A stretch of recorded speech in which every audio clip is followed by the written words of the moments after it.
আজকে তোমাদের সাথে শেয়ার করছি চালতার আচার। চালতার আচারের জন্য প্রথমেই আমি বড় সাইজের চালতা নিয়ে নিয়েছি। এই চালতাটাকে খুব সাবধানে কেটে নিতে হবে, কোনো জল ইউজ করা যাবে না, তাহলেই হাত স্লিপ কাটবে।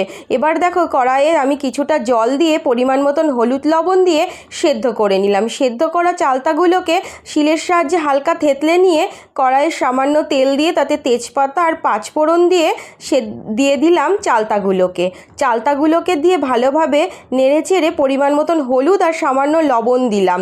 এবার দিয়ে দিলাম এতে সর্ষে বাটা।